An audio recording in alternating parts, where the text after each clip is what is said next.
మరొకసారి మన ప్రభుని యేసుక్రీస్తు నామములో మీకు అందరికీ వందనాలు సమర్పిస్తున్నాను.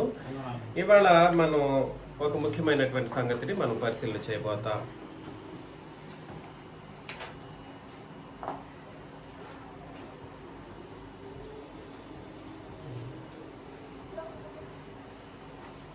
ఏంటిది? నీతి క్రియలు. అంతా నీతి క్రియలు 22.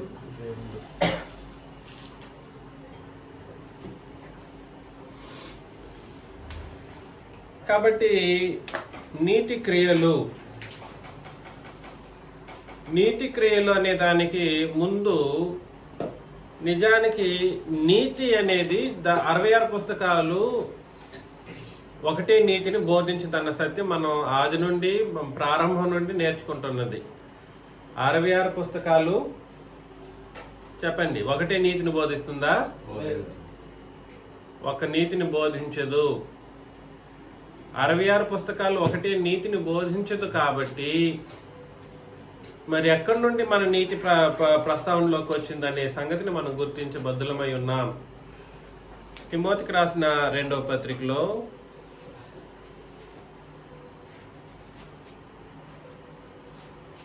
3వ అధ్యాయం 14, 15, 16 వచనాలను చదివినప్పుడు, తిమోతికి రాసిన 2వ పత్రిక 3వ అధ్యాయం 14, క్రీస్తు యేసునందు ఉంచవలసిన విశ్వాసం ద్వారా క్రీస్తు యేసునందు ఉంచవలసిన విశ్వాసము ద్వారా రక్షణార్థమైనటువంటి జ్ఞానము నీకు కలిగించుటకు శక్తి కలిగినటువంటి పరిశుద్ధ లేఖనములను బాల్యము నుండి నీ వెలుగు. కాబట్టి ఎవరు రాస్తున్నారు ఈ పత్రికను? పౌలు గారు రాశారు. ఎవరికి రాస్తున్నారు?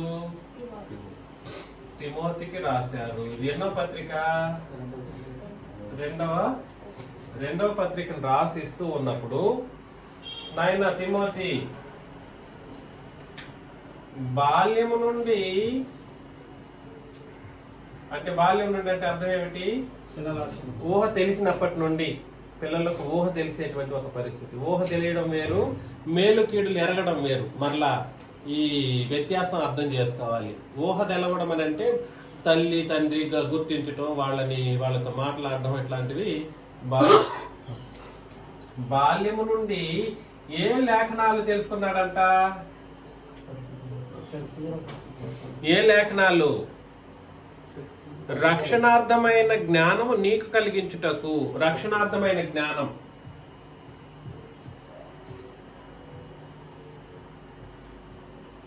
ఏం జ్ఞానం అది? ఇది ఎలా కలుగుతుందంట? రక్షణార్థమైన జ్ఞానము క్రీస్తు యేసునందు ఉంచవలసిన విశ్వాసము ద్వారా. క్రీస్తు యేసునందు ఉంచవలసిన అంటే అర్థం ఏమిటి? ఆజ్ఞ. ఇది ఉంచవలసిన అంటే అర్థం ఏమిటి? ఆజ్ఞ. ఖచ్చితంగా ఎవరైనా కూడా సరే భూమి మీద పుట్టే ప్రతి ఒక్కరూ ఈ ఉంచవలసిన విశ్వాసం ఏదైతే ఉందో ఆ విశ్వాసమును బట్టి ఏం కలిగి ఉండాలి? రక్షణార్థమైన జ్ఞానం కలిగి ఉండాలి. ఏం కలిగి ఉండాలి? రక్షణార్థమైన జ్ఞానం కలిగి ఉండాలి. ఇది బాల్యము నుండి పిల్లలు ప్రతి ఒక్కరు నేర్చుకోవాలి. కాబట్టి పిల్లలు పెరిగే కొద్దీ వాళ్ళు రక్షణలోకి నడిపించబడాలి అని అంటే వాళ్ళకి బాల్యం నుండి నేర్పించవలసిన సంగతులు ఏమిటనంటే క్రీస్తు యేసునందు ఉంచవలసిన జ్ఞానం. ఏం చెప్పాడు? రక్షణార్థమైన జ్ఞానము నీకు కలిగించుటకు శక్తి గల పరిశుద్ధ లేఖనాలు అని అన్నాడు అన్నమాట. ఏంటిది ఆ పరిశుద్ధ లేఖనాలు? చాలా మంది ఒక అపార్థాన్ని కలిగి ఉన్నారు. ఏంటిది అపార్థం తెలుసా మీకు? లేఖనము అని అంటే పాత నిబంధన అనుకుంటున్నారు. ధర్మశాస్త్రాన్ని లేఖనాలని చెప్పబడ్డాయి కాబట్టి అవి పాత నిబంధన. లేఖనాలు అంటే బై డిఫాల్ట్ పాత నిబంధన అని అనుకుంటూ ఉన్నారు. కాదు, ఇక్కడ లేఖనం అని అంటే దేవుని యొక్క మాటల్ని లేఖనం అని చెప్పడం మనం అర్థం చేసుకోవాలి. లేఖనం అంటే ఏమిటని అర్థం? దేవుని యొక్క మాటలు. ఇక్కడ రక్షణార్థమైన జ్ఞానము అనేటువంటి జ్ఞానాన్ని కలిగించగలిగేటువంటి పరిశుద్ధ లేఖనం గురించి మాట్లాడుతూ ఉన్నాడు. అర్థమవుతుందా?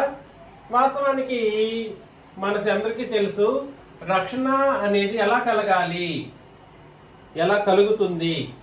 ధర్మశాస్త్రం ప్రకారం అయితే ఎట్లా కలుగుతుంది? సున్నతి ద్వారా. అపోస్తల కార్యములు 15వ అధ్యాయం 1వ వచనం మనం అనేకసార్లు చదివాం. ధర్మశాస్త్రం ప్రకారం రక్షణ ఎలా కలుగుతుంది? సున్నతి పొందడం ద్వారా రక్షణ కలుగుతుంది. అదే క్రొత్త నిబంధన ప్రకారం బాప్తిస్మం ద్వారా. ఇది క్రొత్త నిబంధన ప్రకారం. ఇప్పుడు ఇక్కడ చలామణిలో ఉన్నటువంటి పరిశుద్ధ లేఖనాలు అని అన్నప్పుడు ఇది క్రొత్త నిబంధన గురించి మాట్లాడుతున్నాడు అనుకుంటున్నారా, ధర్మశాస్త్రం గురించి మాట్లాడుతున్నాడు అనుకుంటారా? ఎందుకన్నానంటే ఇక్కడ సున్నతి చేసుకోమని చెప్పడం అనేది ఇంటెన్షన్ కాదు. ఇక్కడ రక్షణార్థమైన జ్ఞానం అనేది క్రొత్త నిబంధనకు సంబంధించినటువంటి ఆ లేఖన భాగాలు ఏవైతే ఉన్నాయో వాటిని పరిశుద్ధ లేఖనాలు అని చెప్పాడు. కాబట్టి దీనికి సంబంధమే లేదు. కాబట్టి పరిశుద్ధ లేఖనాలు అని దేన్ని కూడా పిలుస్తారు? క్రొత్త నిబంధన లేఖనాలను ఇప్పుడు పరిశుద్ధ లేఖనాలుగా మనం పరిశీలన చేయాలన్నమాట. దాన్ని ఇంగ్లీష్లో ఏమంటారు చెప్పండి? లేఖనములు. లేఖనములు అంటే అర్థం ఏమిటి? స్క్రిప్చర్స్. స్క్రిప్చర్స్ ని లేఖనాలు అని అంటారన్నమాట. కాబట్టి స్క్రిప్చర్ అంటే దేవుని యొక్క మహాజ్ఞానం, అది ఆజ్ఞలని చెప్పబడేటువంటివి ఏవైతే ఉన్నాయో వాటిని స్క్రిప్చర్స్ అని లేదా లేఖనాలని పిలవడం జరుగుతుంది. ఈ స్క్రిప్చర్ లేదా లేఖనాలని చెప్పబడుతున్నటువంటి ఇక్కడ చెప్పబడినటువంటి రక్షణార్థమైన జ్ఞానానికి సంబంధించి క్రీస్తు యేసునందు ఉంచవలసినటువంటి విశ్వాసం ఏదైతే ఉందో ఆ విశ్వాసం కలగాలనంటే మాత్రం పరిశుద్ధ లేఖనాలను ఎప్పటి నుండి వినాలి పిల్లలు? బాల్యము నుండి వినుకుంటూ రావాలి. కాబట్టి ఈ లేఖనాల గురించి మాట్లాడుతున్నాడు కానీ 66 పుస్తకాల సంగతి గురించి ఇక్కడ మాట్లాడట్లేదు. దేని గురించి మాట్లాడట్లేదు? 66 పుస్తకాల సంగతి గురించి మాట్లాడట్లేదు. నీవు నేర్చుకొని రూఢి అని తెలుసుకున్నవి ఎవరి వల్ల నేర్చుకుంటివో. ఏం నేర్చుకున్నాడు? ఈ పరిశుద్ధ లేఖనాలను బాల్యము నుండి నేర్చుకున్నాడు. ఇప్పుడున్నటువంటి చదువుకుంటున్నటువంటి పిల్లలు, కనీసం ఇంజనీరింగ్ చదివే పిల్లలు ప్రతిరోజు నేర్చుకుంటున్నారు ఏమో తెలియదు, నాకు తెలియట్లేదు. రక్షణలో నడిపించబడాలంటే ఖచ్చితంగా బాల్యం నుండి నేర్చుకోవాల్సినటువంటి సంగతులను కనీసం ఎప్పటి నుండైనా మనం ప్రాక్టీస్ చేయాల్సినటువంటి పరిస్థితులు ఉన్నాయి. ఆ లేఖన భాగాలు ఏ లేఖన భాగాలు అయి ఉంటాయి? క్రొత్త నిబంధన లేఖన భాగాలు. లేదా అప్పుడు మాత్రమే వాళ్ళు బాప్తిస్మానికి ముందుకు వస్తారు. ఇప్పుడున్న పరిస్థితులను బట్టి చూస్తే చాలా క్రూరమైనటువంటి దారుణమైనటువంటి స్థితుల్లో టీనేజర్స్ తయారైపోతూ ఉన్నారు. అందువలన ఏం జరుగుతుందనంటే రక్షణలోకి రావడానికి వాళ్ళకి ఇష్టం ఉండదు. రక్షణలోకి రావడానికి వాళ్ళు ఇంట్రెస్ట్ చూపించరు, రారు, కష్టపడతారు. పర్లేదు నన్ను ఫ్రీగా వదిలేసేయండి అని తల్లిదండ్రుల్ని ఇది చేస్తారు. ఎందుకంటే మొన్నటి దినాన్న మా ఫ్యామిలీ వాళ్ళలోనే ఒక పరిస్థితి అట్లా ఏర్పడింది. నేను చాలా బాధపడ్డాను ఆ విషయంలో. ఏంటి ఈ పిల్లలు ఇట్లా తయారవుతున్నారని చెప్పేసి. దయచేసి గుర్తించండి.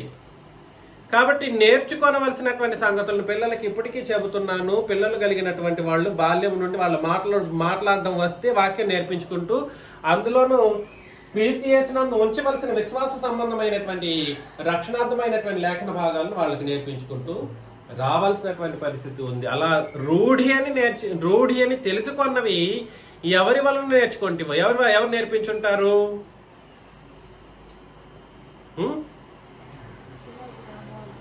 ఎవరు నేర్పించారు? ఇక్కడ చెప్పారుగా,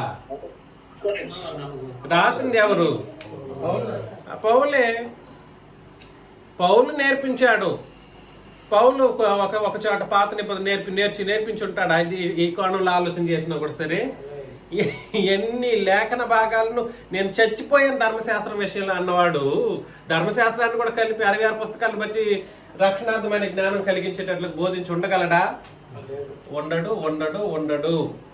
ఖచ్చితంగా ఉండే అవకాశమే లేదు. కాబట్టి ఎవరి వల్ల నేర్చుకుంటావో ఆ సంగతిని తెలుసుకొని వాటి యందు ఎలా ఉండాలి? నిలకడగా ఉండుము.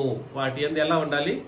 నిలకడగా ఉండుము. దైవజనుడు సన్నద్ధుడై. నువ్వు ఇంకేమైపోతున్నావనంటే బాల్యం నుండి రక్షణార్థమైన జ్ఞానం నేర్చుకున్నావు, నేర్చుకుంటూ పెద్దవాడి అయిపోయావు.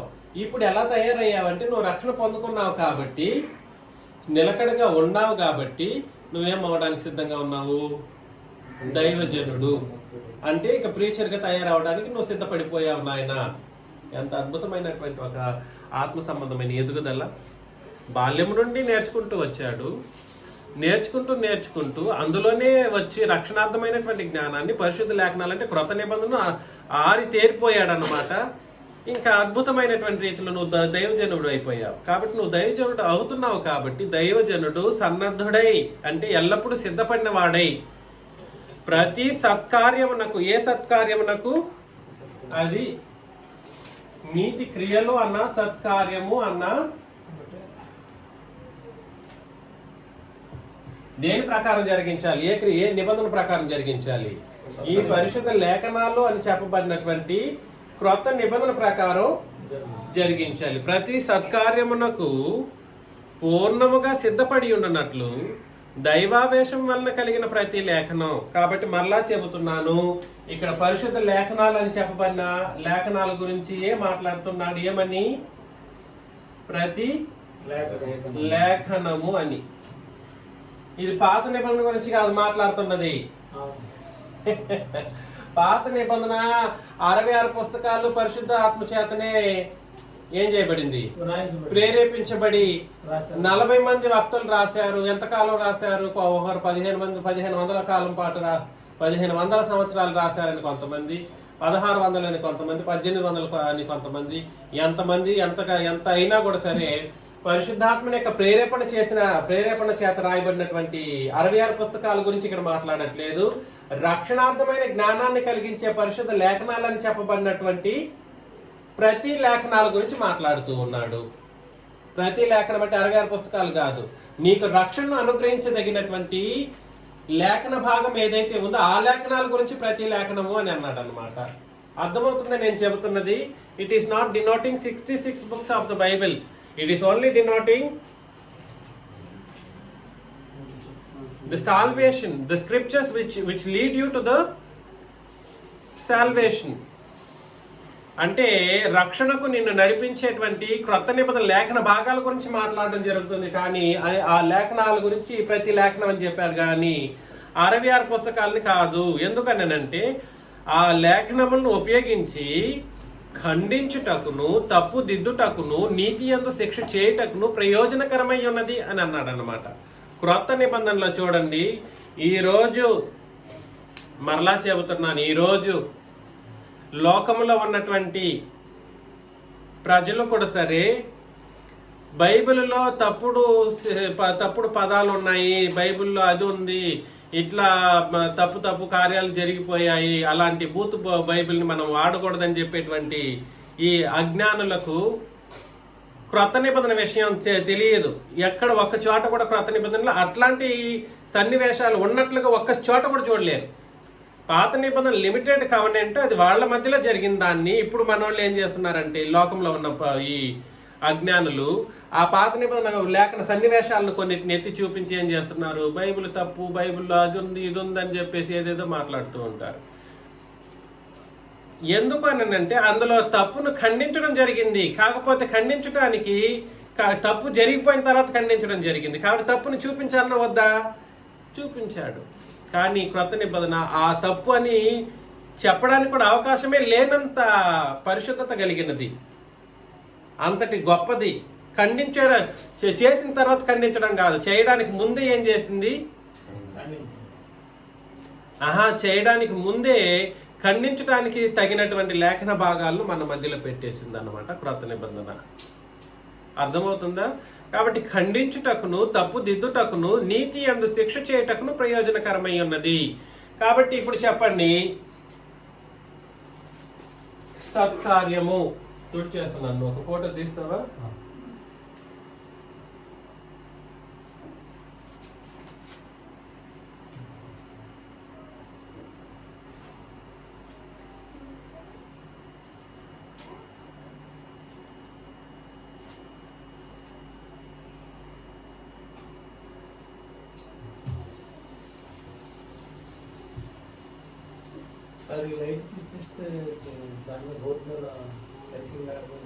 దాంట్లో రికార్డింగ్ మంచిగానే కనబడుతుంది శేషు గారు.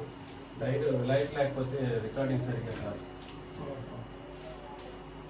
సో సత్కార్యం అనగానేమిటి?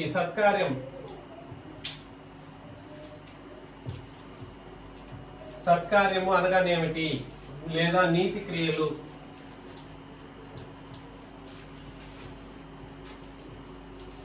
నీతి క్రియలు దేనికి సంబంధించింది? పరిశుద్ధ లేఖనములని చెప్పబడినటువంటి క్రొత్త నిబంధన ప్రకారం ఏం చేయాలి? ఖండించాలి,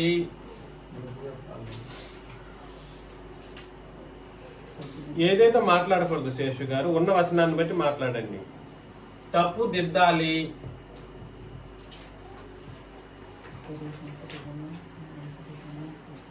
తప్పుని దిద్దాలి. తర్వాత ఏం చేయాలి? నీతి యందు శిక్ష చేయాలి. ఏం చేయాలి?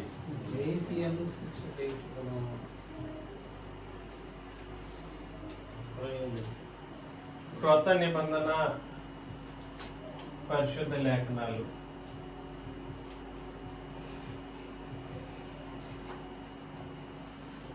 ఖండించాలి. ఖండించడం అంటే అర్థం ఏమిటి? ప్రశ్నించడం. ఖండించడం అంటే అర్థం ఏమిటి? అది తెలుసుకోండి. ఖండించడం అంటే ఏదేదో కాదు.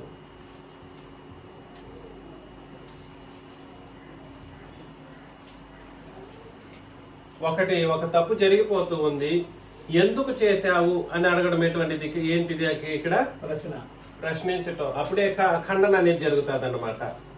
వ్యక్తి చేస్తున్నటువంటి తప్పుని ఎందుకు చేశావని అడిగామనుకోండి, ఈ లేఖనం ఇలా చెబుతుంది, పరిశుద్ధ లేఖనం, నువ్వెందుకు ఇలా చేశావు అని ఖండించాలన్నమాట. అర్థమవుతుందా? తప్పు దిద్దాలి. అలా కాదు, తప్పు చేసేశారు నాయనా, క్రొత్త నిబంధన ఇలా మనకు చెప్పింది, ఇలా ఈ సందర్భంలో ఇలా ప్రవర్తించమని చెప్పింది, కాబట్టి నువ్వు ఈ తప్పుని ఈ లేఖన భాగం ప్రకారం ఏం చేసుకోవాలి? దిద్దుకో. తప్పు దిద్దు. కొట్టడం అది కాదు ఇక్కడ ముఖ్యం. కొట్టడం కాదు, దండించి అరవడం కాదు. ఈ వచనం ఇలా నేర్పిస్తుంది కాబట్టి ఇది ఇలా పాటించాలి అని చెప్పి లేఖన భాగాల్ని మన పిల్లలకి నేర్పించుకుంటూ, లేదా మనం నేర్చుకుంటూ, మన తప్పులను మనం ఆ విధంగా క్రొత్త నిబంధన ప్రకారం చేసుకుంటూ వస్తే తప్పు దిద్దుటకును, నీతి యందు శిక్ష చేయటకును. నీతి యందు ఏం చేయాలి? శిక్ష అంటే అర్థం ఏమిటి? శిక్ష అంటే ఏమిటంటే ప్రాక్టీస్ అన్నమాట. ఇక్కడ చెప్పింది నీతి యందు శిక్ష అంటే అర్థం ఏమిటి? బెత్తం వేసుకొని కొట్టడం కాదు. నీతి యందు శిక్ష అంటే నీతిని ప్రాక్టీస్ చేసేటట్లుగా చెప్పడం. నీతిని ప్రాక్టీస్ చేయడం. నాయన దేవుని యొక్క వాక్యం ఎలా చెప్పింది కదా, ఇది నేర్చుకున్నావు, ఈ వచన భాగం, ఈ వచనం గుర్తుందా నీకు అని క్రొత్త నిబంధన నీతి వాక్యాలను ఎప్పటికప్పుడు పిల్లలకు నేర్పిస్తూ, మనం నేర్చుకుంటూ పిల్లలకు నేర్పిస్తూ రావాలన్నమాట. ఇది ఎప్పుడు ఎవరి సంగతి అని అంటే సంఘంలో వాళ్ళ సంగతి. ఇది ఎవరి సంగతి? సంఘంలో వాళ్ళు. కాబట్టి నేనేం చెప్పడానికి ప్రయత్నం చేస్తున్నానంటే, ప్రతి పరిశుద్ధ లేఖనాలను ఉపయోగించి ఖండించడం ఒక నీతి క్రియ, తప్పు దిద్దడం నీతి క్రియ, నీతి యొక్క శిక్ష చేయడం అనేది నీతి క్రియ. అద్భుతమైనటువంటి నీతి క్రియలు. ఇది బోధకుడికి, ఆ దైవజనుడికి ప్రతి సత్కార్యం చేయటానికి పూర్ణంగా సిద్ధపడి ఉండునట్లు, ఈ సత్కార్యంతో పాటు ఇంకా చేయవలసినటువంటి సత్కార్యాలు గ్రంథంలో చట్టం చెప్పబడినటువంటి లేఖన భాగాల ప్రకారం మనకు రాయబడి ఉన్న దాని ప్రకారం ఇవి కూడా నీతి క్రియల క్రిందకే వస్తాయి అన్నమాట. ఇది బోధకుడు చేసే ఒక కార్యక్రమం. కానీ విశ్వాసులందరూ కూడా సరే జరిగించేటువంటి కార్యక్రమాలు ఏమిటో కొన్ని మనం పరిశీలన చేస్తాం. అందులో ముఖ్యంగా విశ్వాసులు అనే దానికంటే కూడా సరే, ఆనాడు మొదటి శతాబ్ద కాలంలో అపోస్తలులు ఉన్నప్పుడు కొంతమంది ఏం చేశారంటే, నీతి క్రియలు జరిగించే వాళ్ళ మధ్యలో నీతికి పరిచారం చేసేటువంటి నాలాంటి బోధకుడు ఎవరైతే ఉన్నారో వాళ్ళ మధ్యలో ఏం చేశారంటే అపోస్తలుల వేషం వేసుకొని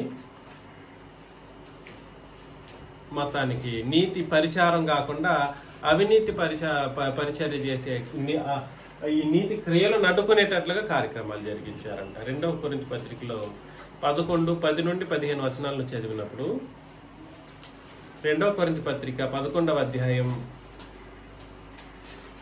10వ వచనం నుండి 15 వచనాలను మనం చదివినప్పుడు, లేదా 10 నుండి, క్రీస్తు సత్యం నా యందు ఉండుట వలన అకయ ప్రాంతముల యందు నేను ఇలాగూ అతిశయపడకుండా నన్ను ఆటంకపరచుటకు ఎవరి తరము? నేను అతిశయపడతాను, నన్ను ఆటంకపరిచేదానికి ఎవరి వలన సాధ్యం కాదు, తరం కాదు. ఎందువలన? నేను మిమ్మల్ని నందువలన దేవునికే తెలియను. అతిశయ కారణం వెదుకువారు ఏ విషయంలో అతిశయించుచున్నారో ఆ విషయంలో వారును మా వలనే ఉన్నారని కనబడి నిమిత్తము వారికి కారణం దొరకకుండా కొట్టివేయటకును నేను చేయుచున్న ప్రకారం ఇక ముందుకును చేతును.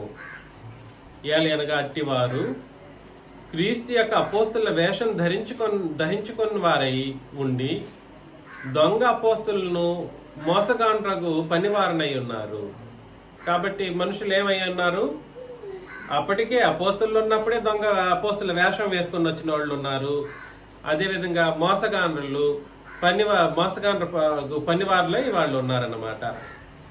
ఇది ఆశ్చర్యం కాదు, సాతాను తానే వెలుగుదూత వేషం ధరించుకొనిచున్నాడు గనుక వాని పరిచారకులు నీతి పరిచారకుల వేషం ధరించుకుంటే గొప్ప సంగతి కాదు, వారి క్రియల చొప్పున వారికి అంతము కలుగును. కాబట్టి ఇక్కడ మనకు అర్థం అవ్వాల్సిన విషయం ఏమిటంటే, నీతికి సాధనమైనటువంటి కొత్త నిబంధన ఏదైతే ఉందో ఈ నిబంధన లేఖన భాగాలను పక్కన పడేస్తే దీనికి మరొక పేరు ఏమన్నారు? అపోస్తలుల బోధ. ఏ బోధ? అపోస్తలుల బోధ. ఈ అపోస్తలుల బోధ అపోస్తలులే ప్రకటించారు. ఈ అపోస్తలుని కాకుండా ఈ వేరే అపోస్తలు వచ్చారు. వాళ్ళు ఎవరు? దొంగ అపోస్తలు. వీళ్ళు ఎటువంటి బోధన చేస్తారు? మోసకరమైనటువంటి బోధలు చేస్తారు. అపవాది కూడా సరే వెలుగుదూత వేషం ధరించుకొని మేము చెబుతున్నది కూడా అదే యేసుక్రీస్తే అంటాడనమాట. అన్నాడు అనుకోండి, అంతేనా ఇంక సంగతి? మొత్తం కొల్ల మేము కూడా అదే బైబిలే చెబుతున్నాం అన్నాడు అనుకోండి, మొత్తానికి మోసంలో కూరుకుపోయిన వాళ్ళుగా ఉంటారు. అందుకని ఇక్కడ చెప్పడం ఏం జరిగిందనంటే, వాళ్ళ క్రియలు చెప్పున వారికి అంతం కలుగును, వారు నీతి పరిచారకుల వేషం ధరించుకొనుట గొప్ప సంగతి కూడా కాదు. ఈ దొంగ అపోస్తలులు ఎటువంటి పరిచారం చేస్తారు? నీతి పరిచారకులు చెప్పేది నీతులు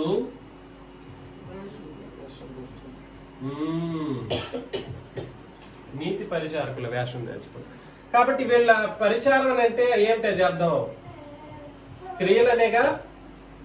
ఈ బోధలు చేసేటువంటి వాళ్ళు క్రొత్త నిబంధనను తృణీకరించి బోధలు చేసే ప్రతి ఒక్కడూ కూడా సరే నేడు ఎవరికి ఆరాధన చేస్తున్నాడు, లేదా ఎవరికి పరిచారం చేస్తున్నాడు? సాతాను తానే వెలుగుదూత వేషం ధరించుకొనిచున్నాడు గనుక వాని పరిచారకులు, వాడు ఎవడు అంటే అపవాది లేదా సాతాను, వాని పరిచారకులు నీతి పరిచారకుల వేషం వేసుకొని అదే బైబిల్, అదే బోధ, అదే సంగతి, అపోస్తల బోధ, నోరు తెరిస్తే అపోస్తల బోధ అన్నంత మాత్రాన అపోస్తల బోధ అవుతుందా? అవ్వదు. 66 పుస్తకాలని కలిపి బోధించేసి అపోస్తల బోధ అనేవాడిని ఏమనాలి? 66 పుస్తకాలని కలిపి బోధించి ఇది కూడా అపోస్తల బోధ అనేవాడిని ఏమనాలి? దొంగ అపోస్తలు అనాల్సిన అవసరం లేదు. నీతి పరిచారకుని వేషం వేసుకున్నటువంటి ఒక మోసగాడు. ఎటువంటి మోసగాడు? నీతి పరిచారం చేసేలాగా వేషం వేసుకొని మోసం చేసే ఒక మోసగాడు అలా చెబుతాడన్నమాట. అపోస్తల బోధ అంటాడు, పాత నిబంధనలు స్వతహాగా కలిపి బోధిస్తూ ఉంటాడు.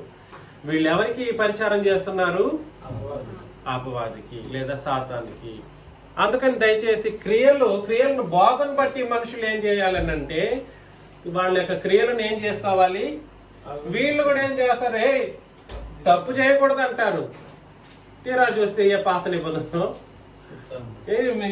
ఏ తప్పు సరిదిద్దాలి, దిద్దకపోతే బాగుండదని అంటారు. తీరా చూస్తే దావీదు సంగతితో తీసుకొచ్చి బోధిస్తారు. కాబట్టి మిమ్మల్ని నేను హెచ్చరిస్తున్న విషయం ఏమిటంటే, నీతి పరిచారకులే వేషం వేసుకొని మన చుట్టుపక్కల కాదు సర్వ ప్రపంచాన్ని ఆక్యుపై చేసేసి వ్యాపించి ఉన్నారు. వీళ్ళందరికీ ఏం కలుగుతుందంట, వారి క్రియల చొప్పున వారికి అంతం కలుగును. ఖచ్చితంగా అంతం కలిగిపోతుంది. వారి క్రియలు ఏం క్రియలు అంటే అది నీతి క్రియలు కాదు. అది ఎటువంటి క్రియలు, నీతి పరిచారం చేసేటట్లుగా ఇందులో ఉన్నటువంటి సంగతులను బోధిస్తామనే ఉద్దేశంతో బోధిస్తూ వేషం వేసుకొని మోసం చేసే క్రియలుగా వాళ్ళవి ఉంటాయి. గలతీ పత్రికలో గలతీ పత్రిక 2వ అధ్యాయం 15 నుండి 18 వచనాల్లో చదివినప్పుడు, మనము జన్మము వలన యూదులమే గాని అన్ని జనుల్లో చేరిన పాపులము కాము. మనుషుడు యేసుక్రీస్తునందలి విశ్వాసం వలననే గాని ధర్మశాస్త్ర సంబంధమైన క్రియల మూలమున నీతిమంతుడిగా తీర్చబడనని ఎరిగి, మనమును ధర్మశాస్త్ర సంబంధమైన క్రియల మూలమున గాక క్రీస్తునందలి విశ్వాసం వలన నీతిమంతులమని తీర్చబడుటకై యేసు క్రీస్తునందు విశ్వాసం ఉంచి ఉన్నాం. ధర్మశాస్త్ర సంబంధమైన క్రియల మూలమున ఏ శరీరియు నీతిమంతుడని తీర్చబడడు. కాబట్టి తప్పు దిద్దామనుకోండి, పాత నిబంధన లేఖనాలు ఉపయోగించి వాడు ఏం చేస్తాడు, మేము జంతు బలులు సమర్పించట్లేదు, మేము ధూపం వేయట్లేదు, మేము ఇంకేది చేయట్లేదని చెప్పొచ్చు. కానీ నువ్వు తప్పును ఖండించేదానికి వాడే వచన భాగాలు ఏమిటి? పాత నిబంధన వాడారు అనుకోండి, ధర్మశాస్త్ర క్రియల వలన ఏ మనుషుడు ఏం కాలేడు. అర్థమవుతుందని నేను చెబుతున్నది మీకు గుర్తించగలుగుతున్నారా? మేము ధూపం వేయట్లేదు, మేము జంతువులను తీసుకొచ్చేసి బలిపీఠాలు కట్టుకుని బలిపీఠం వేయట్లేదు, మేము గుడారం పెట్టుకుని పరిశుద్ధ అతి పరిశుద్ధ స్థలాలు పెట్టుకోవట్లేదు, ఆ తర్వాత మేము యెరూషలేముకి వెళ్ళట్లేదు అని అంటారు. వాస్తవం, ఒప్పుకుంటాం.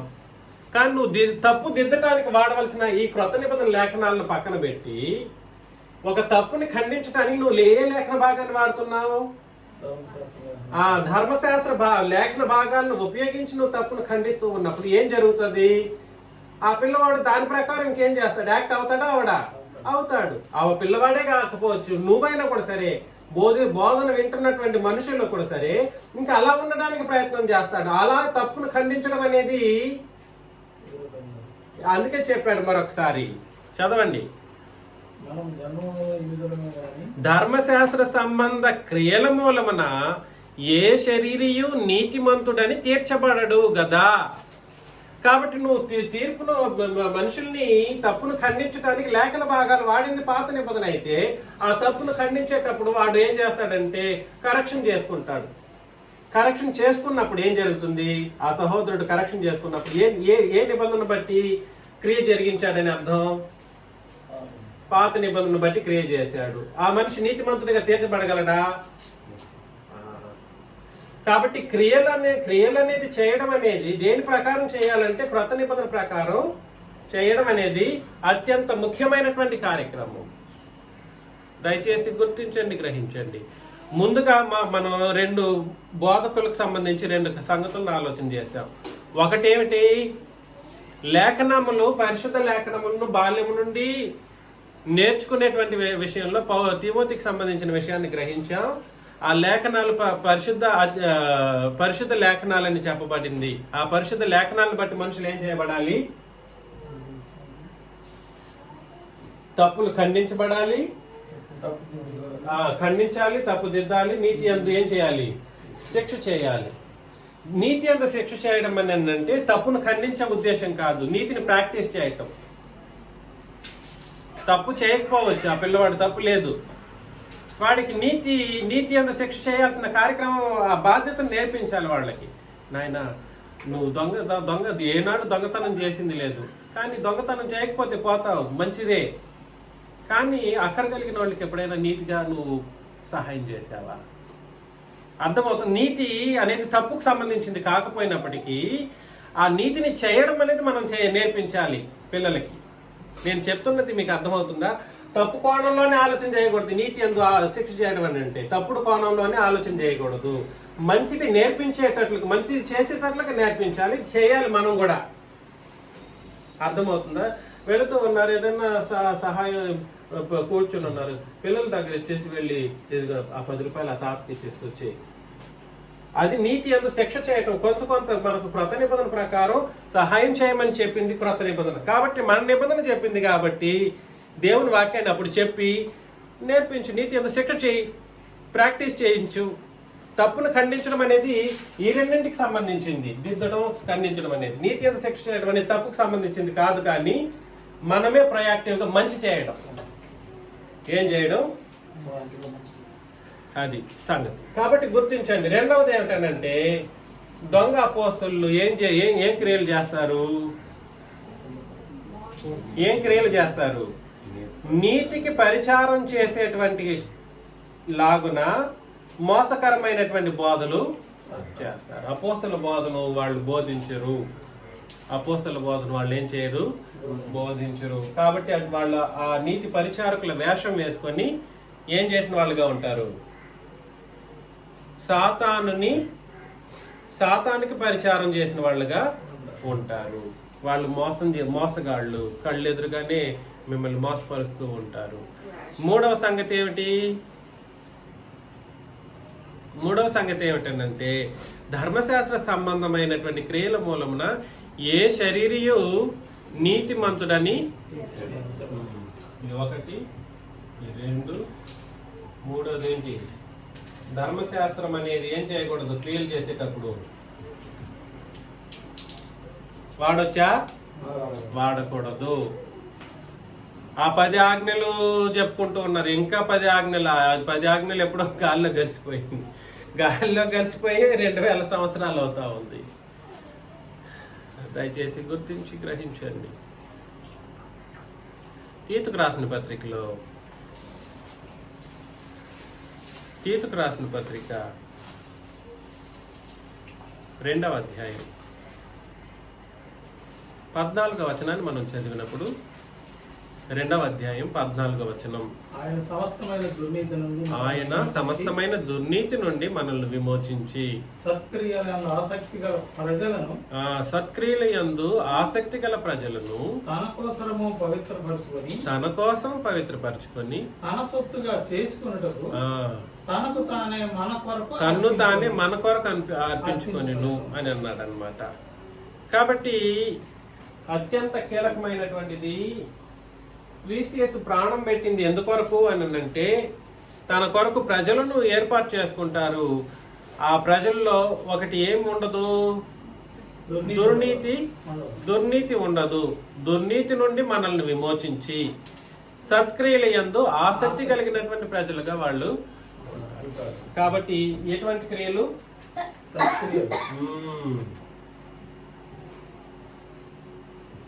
సత్క్రియలన్నా, సత్కార్యమన్నా, నీతి క్రియలన్నా ఒకటే. ఏం క్రియలు? సత్క్రియలు. సత్క్రియలు చేయటానికి వీళ్ళు ఎలా ఉంటారు? ఆసక్తి కలిగి ఉంటారు. అబ్బా, ఎప్పుడు ఛాన్స్ దొరకపోతుందా ఆ సహోదరులకి మన వంతు సహాయం చేయబోతామా? ఎప్పుడు ఛాన్స్ దొరకబోతుందా ఆ పిల్లవాడిని మనం రక్షించడానికి కార్యం చేయబోతామా? సువార్త చెప్పబోతామా? అర్థమవుతుంది నేను చెప్పేది? వీళ్ళకి ఆసక్తి, సత్క్రియలు చేయటానికి చాలా ఆసక్తి ఉంటుంది. చాలా ఆసక్తి ఉంటుంది. అలాంటి వాళ్ళ కొరకు యేసు ప్రభు ఏం చేశారంటే అలాంటి వాళ్ళని తన కోసం పవిత్రపరచుకొని తన సొత్తుగా చేసుకున్నట్టుకు తాను మన కొరకు అర్పించుకున్నాడు. ఆయన సొత్తైన ప్రజలు సత్క్రియలు చేస్తారు కానీ దుర్నీతి క్రియలు చేయరు. కాబట్టి ఆలోచన చేయండి. మనం సత్క్రియలు చేయడం అని అంటే చేయటానికి ఆసక్తి చూపాలి. యేసు ప్రభు ప్రాణం పెట్టింది అలాంటి వాళ్ళ కొరకు, అలాంటి వాళ్ళు యేసుక్రీస్తు యొక్క సొత్తుగా ఉంటారంట. కాబట్టి దీన్ని ఇంతకు మించి వివరించాల్సిన అవసరము లేదు. యాకోబు పత్రిక 2వ అధ్యాయంలో 21 నుండి చదవండి ఎవరైనా. మన పితరుడైన అబ్రహాము తన కుమారుడైన ఇస్సాకును బలిపీఠం మీద అర్పించినప్పుడు అతడు క్రియల వల్ల నీతిమంతుడని తీర్పు. కాబట్టి ఎప్పుడైనా కూడా సరే నీతిమంతుడు అని పిలిపించుకోవాలంటే క్రియ లేకుండా నీతిమంతు అనడం అనేది, క్రియ చేయకపోతే నీతి క్రియలు చేయకపోతే నీతిమంతుడు కాలేరు, నీతిమంతురాలు కాలేరు. అబ్రహాము అనే ఒక వ్యక్తి ఉన్నాడు. అబ్రహాము ఎలా నీతిమంతుడని పిలువబడ్డాడు? దేవుడు తన ఒక్కగానొక్క కొడుకుని బలిగా అడిగినప్పుడు ఏం చేశాడంటే ఒక్కంత ఆలోచన కూడా చేయకుండా, అసలు ఒక్కంత ఆలోచన లేదు, దేవుడు అడగడమే.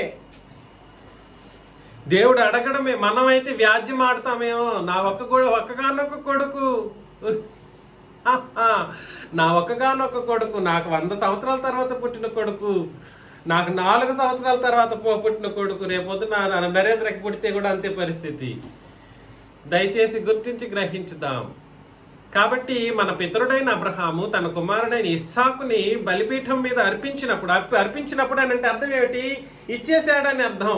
He never had a second thought. రెండో ఆలోచన లేదు. అంతే తీసుకెళ్ళి అస్సలు ఒక్కింత ఎట్లా ఉంటారంటే అట్లాంటి మనుషులు నాకు అర్థం కాదు. ఒక్కింత ఆలోచన లేకుండా తీసుకెళ్ళిపోయేసి నా దేవుడు అడిగాడు నేను ఇచ్చేస్తాను అంతే. కత్తి ఎత్తడమా, కత్తి తగిలికుంటేనే మనం ఏడ్చుకుంటూ కూర్చుంటాం, ఎందుకు దేవ ఇట్లా జరిగిపోయిందని చెప్పేసి. పండబెట్టాడు బలిపీఠం మీద, కత్తి ఎత్తి ఇంకా నరికేసాడు అనమాట. అర్పించినప్పుడు అని అన్నాడు అనమాట. అర్పించినప్పుడు అంటే అర్థం ఏమిటి? He gave the sacrifice. అతడు క్రియల వలన ఏమిగా పిలువబడ్డాడు? నీతిమంతుడని తీర్పు పొందలేదా? మనుష్యుడు విశ్వాస మూలమున మాత్రము కాక క్రియల మూలమునను నీతిమంతుడని ఎంచబడినని మీరు దీని వలన గ్రహించితిరి. అర్థమవుతుంది కదా అండి?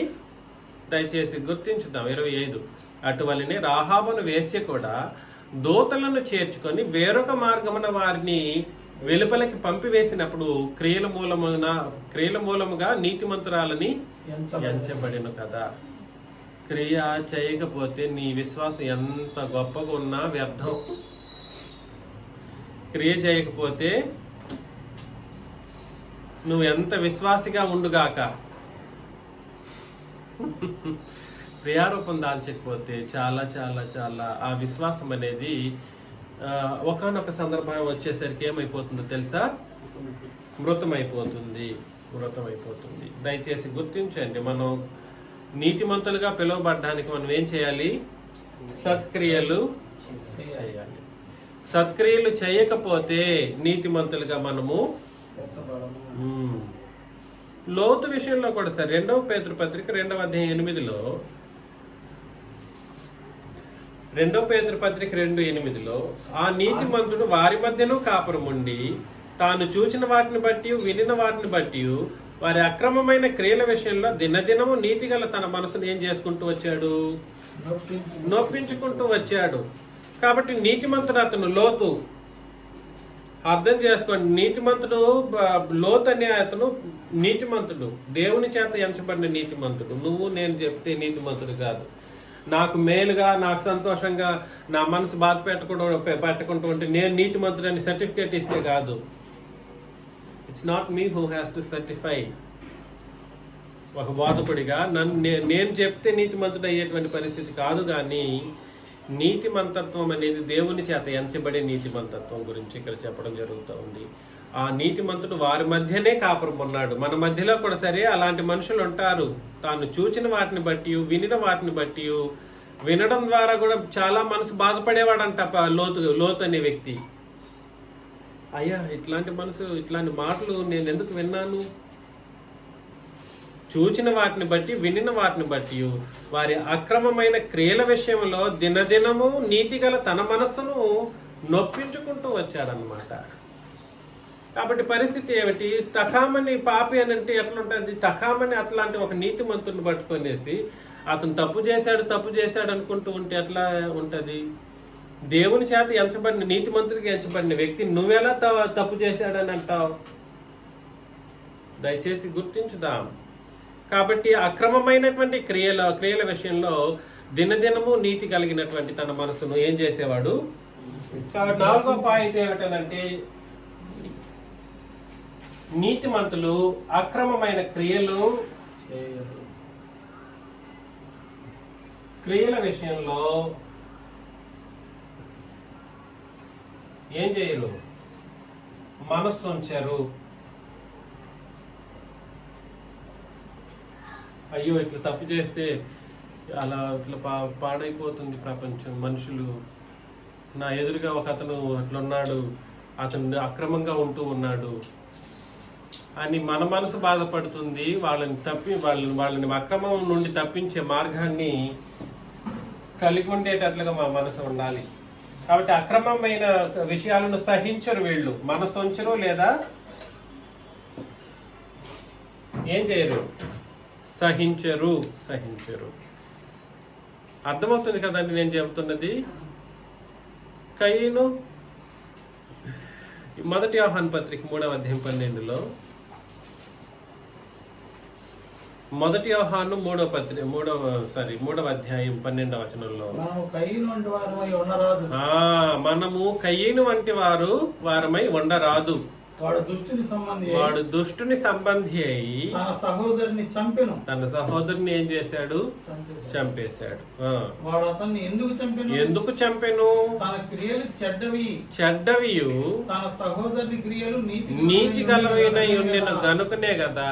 కాబట్టి సహోదరులు నీతి కలిగినటువంటి క్రియలు చేస్తూ ఉన్నప్పుడు దాన్ని అప్రిషియేట్ చేయాలి, దాన్ని సంతోషంగా మనం ఆహ్వానించాలి, స్వీకరించాలి. అంతే తప్ప చెడు క్రియలు చేయటానికి మనం పూనుకోకూడదు. వాళ్ళ విషయంలో వాడు అంత నీతిగా బ్రతికేస్తున్నాడే. ఆ ఈర్ష్యతో కయ్యూను ఏం చేశాడంటే తన తమ్ముడైనటువంటి హేబేల్ని ఏం చేశాడు? చంపేశాడు. తన సహోదరుని చంపాడు. వాడు అతను ఎందుకు చంపాడు? వాడు తన క్రియలు చెడ్డవి, ఆయన క్రియలు నీతి కలిగినవి. కాబట్టి అక్రమము 6వ పాయింట్ ఏమిటనంటే 6వది ఏంటి? 6వ పాయింట్ ఏమిటి?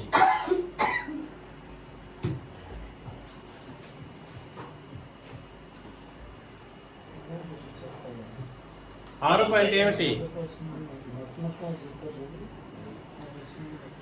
6వ పాయింట్ ఏమిటంటే దుష్టుని సంబంధులుగా ఉండకుండా నీతికి క్రియలు చేయాలి.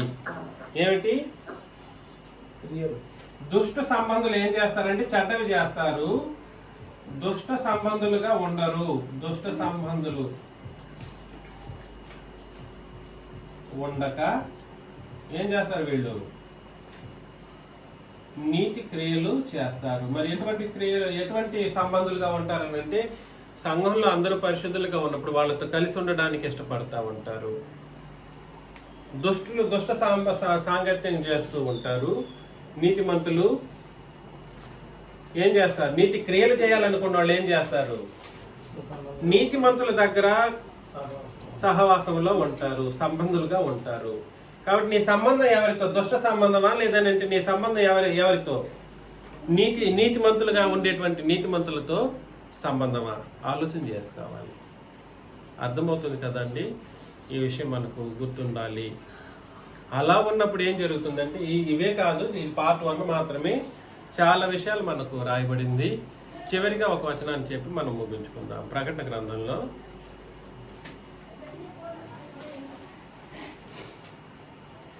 19వ అధ్యాయం. ప్రకటన గ్రంథం 19.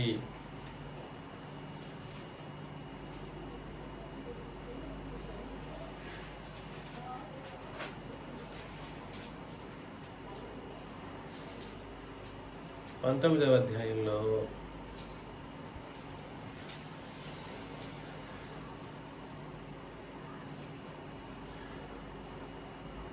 మొదటి వచనం నుండి నేను చదువుతాను. అటు తర్వాత బహుజనముల శబ్దము వంటి గొప్ప స్వరము పరలోకమందు ఈలాగు చెప్పగా వింటిని, ప్రభువును స్తుతించుడి, రక్షణ మహిమ ప్రభావములు మన దేవునికే చెల్లును. ఆయన తీర్పులు సత్యములను న్యాయములనై ఉన్నవి. తన వ్యభిచారంతో భూలోకమును చెరిపిన గొప్ప వేశ్యకు ఆయన తీర్పు తీర్చి తన దాసుల రక్తమును బట్టి దానికి ప్రతిదండన చేసెను అంటే అర్థం ఏమిటి? డన్. మరి రెండవసారి వారు ప్రభువును స్తుతించుడండ్రి, ఆ పట్టణపు పొగ యుగ యుగములు పైకి లేచుచున్నది అంటే అర్థం ఏమిటి? పొగ యుగ యుగములు పైకి లేచును అని అంటే అర్థం ఏమిటి? నరకం. అనేకసార్లు చదివాం కదా, ప్రకటన గ్రంథం 14వ అధ్యాయం 10, 11, 12 వచనాలు చదివినప్పుడు అగ్ని గంధకములు గల గుండములో వాళ్ళు పడవేయబడతారు. ఎవరు? ఉగ్రత క్రింద ఉన్న వాళ్ళు. వాళ్ళు ఏం చేయబడతారు? బాధ సంబంధమైన పొగ ఎంతకాలం లేస్తూ ఉంటుంది? యుగ యుగములు లేచును. కాబట్టి ఆ పట్టణపు పొగ యుగ యుగములు పైకి లేచుచున్నది.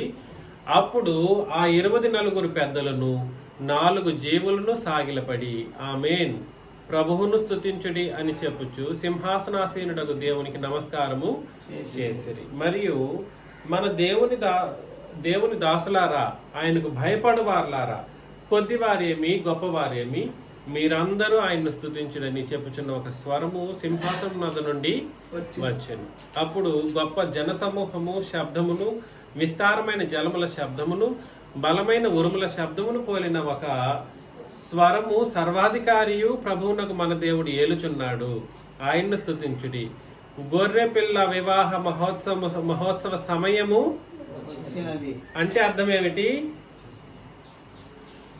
గొర్రెపిల్ల వివాహ మహోత్సవ సమయం అంటే అర్థం ఏమిటనంటే, గుర్తుపెట్టుకోండి, నేను మరలా అడుగుతానన్నప్పుడైనా ఆ మాటను గుర్తుపెట్టుకుంటారేమో.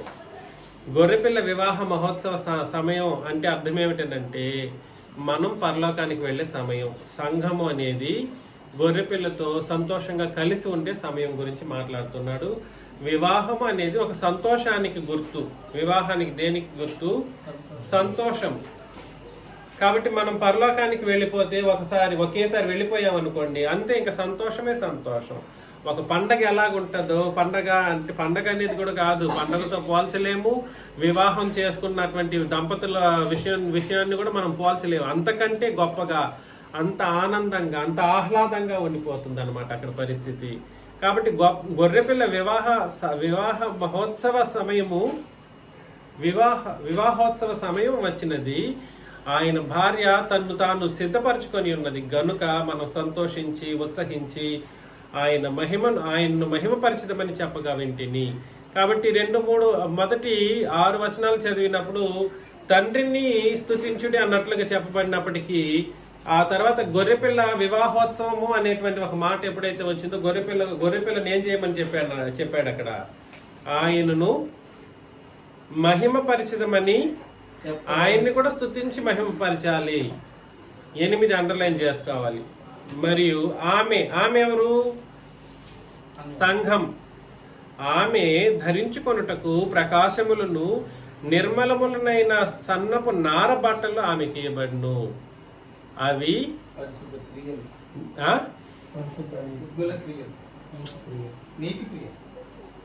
కరెక్ట్ గా చదవాలి. అవి ఏంటివి? అవి పరిశుద్ధుల నీతి క్రియలు.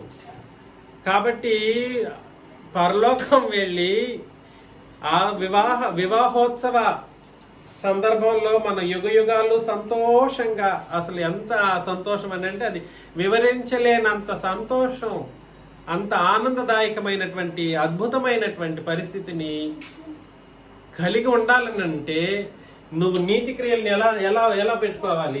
ఏంగా చేసుకోవాలి? నీతి క్రియల్ని ఏం చేసుకోవాలి? ప్రకాశములను నిర్మలములైన సన్నపు నార బట్టలు లాగా ధరించుకోవాల్సినటువంటి పరిస్థితులు ఉన్నాయి. నీతి క్రియలను నీ బట్టలాగా ధరించుకోకపోతే మాత్రం భూమి మీద అక్కడ నువ్వు వెళ్ళలేవు. ఎక్కడికి వెళ్ళలేవు? వివాహోత్సవ అద్భుతమైనటువంటి ఘట్టాన్ని యుగ యుగాలు కోల్పోతారన్నమాట. యుగ యుగాలు. దయచేసి గుర్తించండి. ఇంతటి అవకాశం మనకు దక్కిందని అంటే అవకాశాన్ని చేజిక్కించుకున్నాం, కానీ మనం నీతి క్రియలు చేయకపోతే మాత్రం బాప్తీసం తీసుకొని క్రొత్త నిబంధన ప్రకారం బాప్తీసం తీసుకున్నా కూడా సరే, ఈ క్రియలు చేయకపోతే అనవసరంగా మనం వివాహోత్సవంలో పాల్గొనే పరిస్థితి ఉండదు. అలా ఉండకుండా మనం అందరం కలిసి మన గొర్రెపిల్ల మనమందరం కూడా సరే ఆయన భార్యగా తన్ను తాను సిద్ధపరచుకొని, ఎలా సిద్ధపరచుకోవడం తన్ను తాను అంటే నీతి క్రియల చేత ఆ సన్నపు నారబట్టలు అంటే నీతి క్రియలు అనే నారబట్టలను మనం ధరించుకొని మనం అందరం సిద్ధపడినట్లయితే వివాహోత్సవంలో సంతోషంగా వెళ్ళిపోతాం అన్నమాట. సంతోషంగా వెళ్ళిపోయేసి యుగాలు సంతోషంగా బ్రతికిపోతాం. అలా ఉండాలని నన్ను నేను హెచ్చరించుకుంటూ మిమ్మల్ని హెచ్చరిస్తూ ముగిస్తున్నాను. క్రీస్తు నామములో మీకు అందరికీ వందనాలు సమర్పిస్తూ ముగిస్తున్నాను.